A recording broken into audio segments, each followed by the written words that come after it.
তাহলে ওর নিজের খরচ কি করে চালাবে?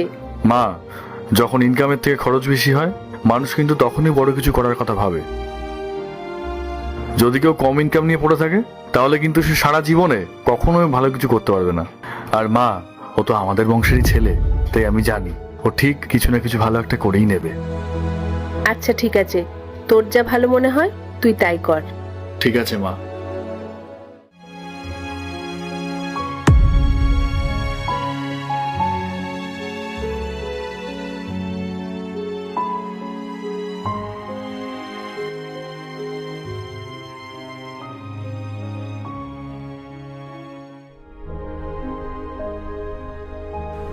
দাদা, হ্যাঁ বল।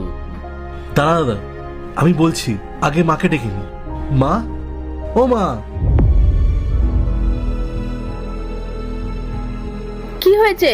এত রাত্রিবেলা চিৎকার করছিস কেন? মা, দাদা, তোমাদেরকে একটা সুখবর দেয়া আছে। কি হয়েছে ভাই? কি সুখবর? জানিস দাদা, আমি যে ইউপিএসসি পরীক্ষাটা দিয়েছিলাম না, ওটা আমি ক্লিয়ার করে ফেলেছি। কি? সত্যি? কিন্তু কিভাবে? তাও আবার মাত্র 6 মাসের মধ্যে? দাদা, ওই যে কথায় আছে না, কোনো মানুষ যদি মন দিয়ে পরিশ্রমের সাথে কাজ করে তাহলে ঠিক সে একদিন সফলতা অর্জন করবেই।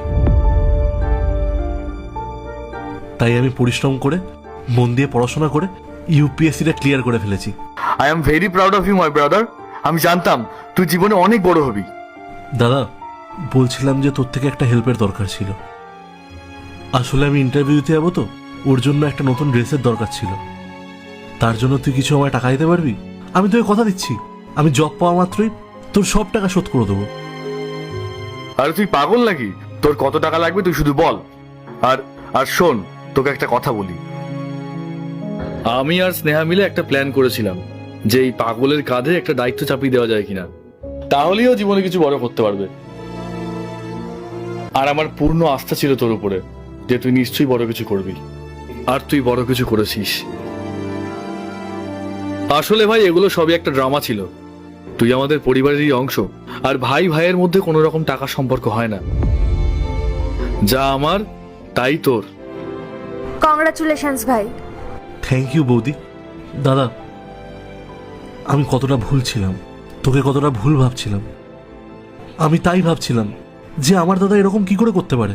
সত্যি দাদা, তুই আমার জন্য যা কিছু করলি তার জন্য তোকে অনেক ধন্যবাদ।